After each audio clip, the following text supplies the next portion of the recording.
എന്തുകൊണ്ട് സെയിൽസിലോ അങ്ങനെ എനിക്ക് സാറ്റിസ്ഫാക്ഷൻ കിട്ടിയെന്ന് ചോദിച്ചാൽ സർ നേരത്തെ പറഞ്ഞ ഈ നീഡ് ആൻഡ് പെയിൻ പോയിന്റ് അതെന്താണ് അർത്ഥമാക്കുന്നത് പറയാം. അതായത് നമ്മള് പ്രോസ്പെക്ട് ചെയ്യുമ്പോൾ കൺസിഡർ ചെയ്യേണ്ട ഒരു കാര്യമാണ് ഒരു കസ്റ്റമറെ ഇത് നമ്മുടെ കസ്റ്റമർ ആണോ, അതാണല്ലോ പ്രോസ്പെക്ട് ചെയ്യേണ്ട ഉദ്ദേശിക്കുന്നത്. നമ്മുടെ റൈറ്റ് കസ്റ്റമർ ആണോ എന്ന് മനസ്സിലാക്കുകയാണ് പ്രോസ്പെക്ട് ചെയ്യേണ്ട ഉദ്ദേശിക്കുന്നത്. അപ്പം അവിടെ പ്രധാനമായിട്ട് നമ്മൾ പരിഗണിക്കേണ്ട രണ്ട് സംഗതികളാണ് നീഡ് ആൻഡ് പെയിൻ പോയിന്റ്. കസ്റ്റമർക്ക് ഈ പ്രൊഡക്റ്റ് കൊണ്ട് ആവശ്യമുണ്ടോ, അയാളിപ്പോ ഫേസ് ചെയ്യുന്ന പ്രോബ്ലം എന്താണ്. പെയിൻ പോയിന്റ് എന്ന് പറഞ്ഞാൽ അതായത് ഓരോ വ്യക്തിയും ഒരു സാധനം വാങ്ങുന്നത് അല്ലെങ്കിൽ ഒരു സർവീസ് സ്വീകരിക്കുന്നത് അയാളുടെ ഇപ്പോഴത്തെ പ്രശ്നം പരിഹരിക്കാനായിരിക്കും. ഉദാഹരണത്തിന് ഒരാൾ എന്തിനാണ് ജോലി ചെയ്തുകൊണ്ടിരിക്കുന്ന ഒരാൾ എന്തിനാണ് കോഴ്സ് ചെയ്യുന്നത്, അയാൾക്കൊരു പ്രൊമോഷനാണ്, അത് അയാളുടെ നീഡാണ്. അതോടൊപ്പം തന്നെ ചിലപ്പോൾ ഈ നീഡ് തന്നെ ആയിരിക്കും ഒരു പെയിൻ പോയിന്റ്. കാരണം പ്രൊമോഷൻ ഇല്ലാത്തത് കൊണ്ട് അയാൾക്ക് സാമ്പത്തികമായിട്ട് മെച്ചമില്ല, അവിടെ റെസ്പെക്ട് കിട്ടുന്നില്ല, ജോലിക്ക് തന്നെ ഇൻസെക്യൂരിറ്റി ഉണ്ടാവുന്നു. അപ്പൊ ഈ നീഡ് അയാൾക്ക് ഈ പ്രൊഡക്റ്റിന്റെ ആവശ്യമുണ്ടോ, അയാളുടെ പെയിൻ പോയിന്റ്. അപ്പം നമ്മൾ അതനുസരിച്ചിട്ടാണ് കസ്റ്റമറെ അപ്രോച്ച് ചെയ്യുന്നുണ്ടെങ്കിൽ സക്സസ് റേറ്റ് വളരെ ഹൈ ആയിരിക്കും. കാരണം നമ്മൾ ആവശ്യക്കാരന് കൊടുത്തിട്ടേ കാര്യമുള്ളൂ. പലപ്പോഴും നമ്മുടെ സെയിൽസ് പേഴ്സൺ ചെയ്യുന്നതെന്ന് വെച്ചാൽ ഈ ആവശ്യമില്ലാത്തവർക്കാണ് ഈ പ്രോഡക്റ്റ് വിൽക്കാൻ ശ്രമിക്കുന്നത്.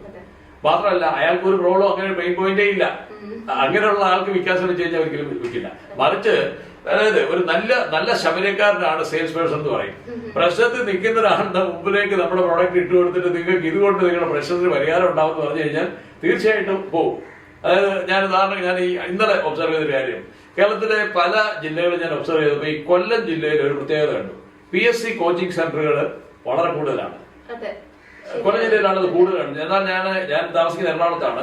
കൊച്ചിയിലെന്ന് പറഞ്ഞാൽ ഈ PSC കോച്ചിങ് സെന്ററുകൾ വളരെ വിരളമാണ്. കാരണം എന്താ, ഇവിടെ ഈ ട്രിവാൻഡ്രം കൊല്ലം ഡിസ്ട്രിക്റ്റുകളിലൊക്കെ ആളുകൾ കൂടുതൽ ഫോക്കസ് ചെയ്യുന്നത് ഗവൺമെന്റ് ജോബിലാണ്. അപ്പൊ ഇവരുടെ പെയിൻ പോയിന്റ് എന്ന് പറഞ്ഞാൽ ഗവൺമെന്റ് ജോബ് തന്നെയാണ്. അപ്പൊ അതിലേക്ക് ഫോക്കസ് ചെയ്തുകൊണ്ട് ഒരു പ്രൊഡക്റ്റ് ഇവിടെ ഇറക്കി കഴിഞ്ഞാൽ തീർച്ചയായിട്ടും സക്സസ് ആവും. അപ്പൊ അതുപോലെ അവർക്ക് ജോലി കിട്ടുക അതിനുവേണ്ടി. അപ്പൊ അവരുടെ ഒരു സെയിൽസ് പേഴ്സൺ ഫോക്കസ് ചെയ്യേണ്ട ഏരിയയാണ് നീഡ് ആൻഡ് പെയിൻ പോയിന്റ്. ആവശ്യമുണ്ടോ നോക്കുക, അതിൽ സക്സസ്ഫുൾ ആവും. ഇതൊക്കെ അസസ് ചെയ്യാൻ എങ്ങനെ നമുക്ക് അയാൾക്ക് നീഡ് ഉണ്ടോ എന്നെങ്ങനെ അറിയുന്ന ചോദ്യം വരാം. അതിന് റിസർച്ച് ആവശ്യമാണ്. കാരണം ഈ വ്യക്തിയുടെ ബാക്ക്ഗ്രൗണ്ട്, ഈ വ്യക്തിക്ക് അയാൾക്ക് ബാക്ക്ഗ്രൗണ്ട് മാത്രമല്ല അയാൾ മുമ്പോട്ട് പോയാൽ എന്ത് സംഭവിക്കും അതുകൂടെ നമുക്ക് പ്രെഡിക്റ്റ് ചെയ്യാൻ കഴിയണം. കാരണം നമ്മൾ എപ്പോഴും ഒരു സൊല്യൂഷൻ ഗീവറാണ്. അവരുടെ പ്രോബ്ലം മനസ്സിലാക്കി അതിന് സൊല്യൂഷൻ കൊടുക്കുന്ന വ്യക്തിയാണല്ലോ സെയിൽസ് പേഴ്സൺ എന്ന് പറയുന്നത്. അപ്പൊ ഒരു വ്യക്തി ഇപ്പൊ ലോവർ ലെവലിൽ ഇരിക്കുന്ന ഒരു വ്യക്തിയെ സംബന്ധിച്ച് അയാൾക്ക് ഇന്ന പ്രൊമോഷൻ ലഭിക്കാം.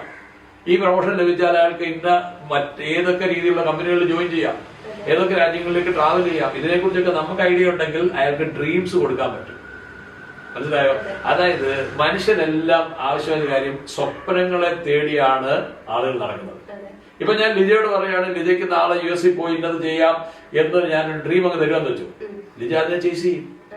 കാരണം ഈ ലോകത്ത് നമ്മളെല്ലാവരും പോകുന്നത് ഒരു സ്വപ്നത്തിന്റെ പുറകെയാണ്. അപ്പൊ ഈ സെയിൽസ് പേഴ്സൺ എന്ത് വേണം, സ്വപ്നങ്ങൾ കൊടുക്കാൻ കഴിയണം. അപ്പൊ അയാളുടെ നീഡ് മനസ്സിലാക്കിയെങ്കിൽ ഈ സ്വപ്നങ്ങൾ കൊടുക്കാൻ കഴിയത്തുള്ളൂ. ഈ ലോകത്ത് നമ്മളിട്ടുള്ള എല്ലാ വന്നിട്ടുള്ളതും വരാനിരിക്കുന്നതുമായിട്ടുള്ള എല്ലാ നേട്ടങ്ങളും ആരുടെയെങ്കിലും ഒക്കെ സ്വപ്നത്തിന്റെ അന്തരഫലം. ഉദാഹരണത്തിന് വർഷങ്ങൾക്ക് മുമ്പ് രണ്ടുപേര് വിചാരിച്ചു അല്ലെങ്കിൽ സ്വപ്നം കണ്ടു എനിക്ക് പറക്കാൻ കഴിയും അല്ലെങ്കിൽ പറക്കണം എന്ന് സ്വപ്നം കണ്ടു. അതിന്റെ ഫലമായിട്ട് ഏവിയേഷൻ ഇൻഡസ്ട്രി ഉണ്ടായി. ഇന്ന് നമ്മളെ ഓരോരുത്തരെയും കണക്ട് ചെയ്തിരിക്കുന്നത് ഈ ഏവിയേഷൻ ഇൻഡസ്ട്രി ആയിട്ടാണ്. അതായത് ഒരു ഏവിയേഷൻ ഇൻഡസ്ട്രി ആയിട്ട് കണക്ട് ചെയ്യാത്ത ഒന്നും നമ്മുടെ കയ്യിലില്ല. നമ്മൾ ഉപയോഗിക്കുന്ന ഫോൺ, നമ്മുടെ ലാപ്ടോപ്പ്, അല്ലെങ്കിൽ ഞാൻ ഇന്നിവിടെ ഇത്ര ദൂരം ട്രാവൽ ചെയ്ത് ഞാൻ ഇന്ന് ഇവിടെ ഇരിക്കുന്നുണ്ടെങ്കിൽ അതും ഏവിയേഷന്റെ സഹായത്തോടു കൂടിയാണ്. അപ്പൊ ഞാൻ ഉദാഹരണത്തിന് ഇപ്പൊ ആലോചിച്ച് നോക്കിയാട്ടെ, ഒരാൾ എവിടെയോ ഒരിക്കൽ സ്വപ്നം കണ്ടു എനിക്ക് പറക്കാം, അതിനെ തുടർന്ന് അവര് വിമാനം കണ്ടെത്തുന്നു. അതുപോലെ നിങ്ങൾ ദുബായ് എയർപോർട്ടിൽ പോയിട്ടുണ്ടേ അറിയാം. ദുബായ് എയർപോർട്ടിൽ രാവിലെ നമ്മൾ 5 മണിക്കോ 6 മണിക്കോ ഇടയ്ക്ക് അവിടെ ചെല്ലുകയാണെങ്കിൽ ഓരോ 2 മിനിറ്റിലും ഒരു ഫ്ലൈറ്റ് പറന്നു പോകുകയോ അല്ലെങ്കിൽ താന്നിറങ്ങുകയോ ചെയ്യുന്നുണ്ടാവും. ഒന്ന് ആലോചിച്ച് നോക്കിയേ, നമ്മൾ ഈ സംസാരിച്ചുകൊണ്ടിരിക്കുന്ന ഈ നിമിഷം ദുബായ് എയർപോർട്ടിൽ നടക്കുന്ന ആക്ടിവിറ്റീസുകളെ കുറിച്ച് ചിന്തിക്കാൻ പറ്റുമോ?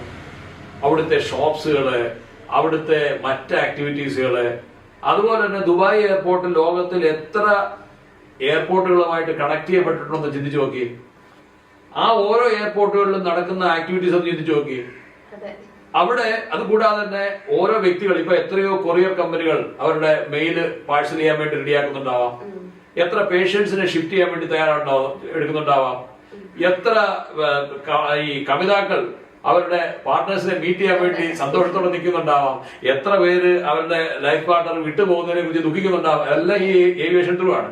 അപ്പം നമ്മുടെയൊക്കെ ചിന്തകൾക്കൊക്കെ ഒരുപാട് നമുക്ക് ചിന്തിക്കാൻ കഴിയാത്ത രീതിയിൽ ഏവിയേഷൻ ഇൻഡസ്ട്രി വളർന്നു. ഇതിന്റെ തുടക്കം എവിടുന്നാണ്? ഒറ്റ ചിന്തയിൽ. അപ്പം ആ ഒരു സ്വപ്നത്തിൽ നിന്ന്. അപ്പം സെയിൽസ് പേഴ്സൺ സ്വപ്നങ്ങൾ കൊടുക്കാൻ കഴിയുന്ന ആളാണെങ്കിൽ അവരുടെ നീഡിലേക്ക് അവർക്ക് എത്താൻ പറ്റും. അവരുടെ നീഡ് അറിഞ്ഞു കഴിഞ്ഞാൽ നമുക്ക് അതിനുള്ള സ്വപ്നങ്ങൾ കൊടുക്കാം. അതിനനുസരിച്ച് അവരുടെ പെയിന് ഉള്ള സൊല്യൂഷൻ കൊടുക്കാം. അത് നമ്മളെ സെയിൽസിലേക്ക് സക്സസ് ആക്കും. അത് നമ്മളെ അവിടെ നയിക്കും. ഒരു കാര്യം പ്രത്യേകം ഓർക്കണം, മനുഷ്യന് സ്വപ്നങ്ങൾ കൊടുക്കുന്ന ആൾക്കാരെ മാത്രമാണ് അവർ ഇഷ്ടപ്പെടുന്നത്. നിങ്ങൾ അതായത് ലീഡേഴ്സ് യഥാർത്ഥം ചെയ്യുന്നത് എന്താണ്? ഇപ്പൊ നമ്മുടെ നരേന്ദ്രമോദിജി സ്റ്റേജിൽ കയറി നിന്നിട്ട് മേരാ ഭായിയോ ബഹനോ എന്ന് പറയുമ്പോൾ യഥാർത്ഥത്തിൽ അവിടെ നാളെ വരാനിരിക്കുന്ന സ്വപ്നത്തെ കുറിച്ചാണ് പുള്ളി പറയുന്നത്. എല്ലാ രാഷ്ട്രീയക്കാരും ചെയ്യുന്നത്, സക്സസ്ഫുൾ ആയിട്ടുള്ള എല്ലാ രാഷ്ട്രീയക്കാരും ചെയ്യുന്നത് എന്താ? നാളെ ഒരു നല്ല കാലം ഉണ്ടാവും, വാഗ്ദാനങ്ങൾ കൊടുക്കുന്നു, അതായത് സ്വപ്നങ്ങൾ കൊടുക്കുന്നു. അതുപോലെ തന്നെ മതങ്ങൾ ചെയ്യുന്നത് തന്നെ, നിങ്ങൾക്ക് സ്വർഗത്തിൽ പോകാം എന്നൊരു സ്വപ്നം കൊടുക്കുന്നത്. അപ്പം സെയിൽസ് പേഴ്സൺ അതുപോലെ സ്വപ്നങ്ങൾ കൊടുക്കാൻ കഴിയും. അങ്ങനെയാണ് നീഡ് ആൻഡ് പെയിൻ പോയിന്റ് വളരെ ഇമ്പോർട്ടന്റ് ആണ്. ഇതിനെക്കുറിച്ച് സംസാരിച്ചാൽ ഒരുപാട് സംസാരിക്കാനുണ്ട്. Okay, thank you.